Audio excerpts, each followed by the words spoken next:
Why does the Latin Rite particularly, and why does the church hold to priestly celibacy? AB, I love it, and I know my editor is probably going to get a great clip out of this, man. What a great question. Our Lord himself lived a celibate life. That's really all the parallel you need. He is the archehirius. He is the archpriest. He is the high priest of the new covenant. And if Christ is the model of the priesthood, celibacy will be embedded into that very fabric of it, into the very beating heart of it. Celibacy will be built into it, into the very fabric of it. And in Matthew 19:12, we read, there are eunuchs who have made themselves eunuchs for the sake of the kingdom of heaven. He who is able to receive this, let him receive it. Our Lord is very clear. There are some that are celibate for the sake of the kingdom as a higher consecrated state. That is the very root of spirit. Forgive me, that's not the word I wanted to use. That is the very spiritual root of priestly celibacy. Forgive me, that is what I meant to say. But that isn't it. Let's look at 1 Corinthians 7:32. The unmarried man is anxious about the things of the Lord, how to please the Lord.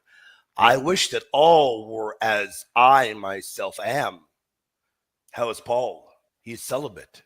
By the way, the Old Testament, here's another one for you, Brother AB, because that's a great question. The Old Testament does a great job of laying down the foreshadowing of priestly celibacy. Did you know that? It does a great job of laying out that foreshadowing. You know why? By the way, guys, if you guys are over there on patreon.com, tonight is part 3 of our St. Joseph series.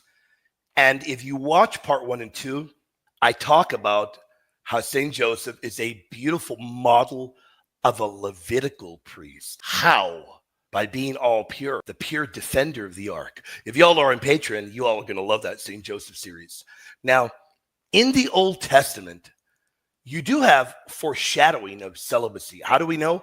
Because the Levitical priests were required. It was not optional. They were required to observe periods of abstinence. When was that?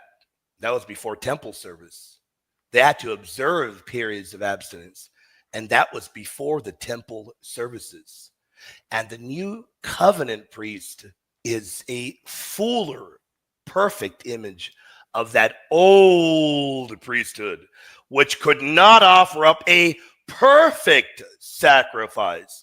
While under the new covenant, it is very different, very different. Now, what about bishops that have wives? And you guys know, whenever I get a super chat, I go very in depth, guys. Don't worry, we'll go backstage right now, guys. We have examples of some that were married. No, there's no doubt about that. But that does not mean they must be married. It doesn't mean that at all. At all. They were allowed to be. Some were married before ordination, but the Bible doesn't teach that they must be married. The Bible doesn't teach that at all.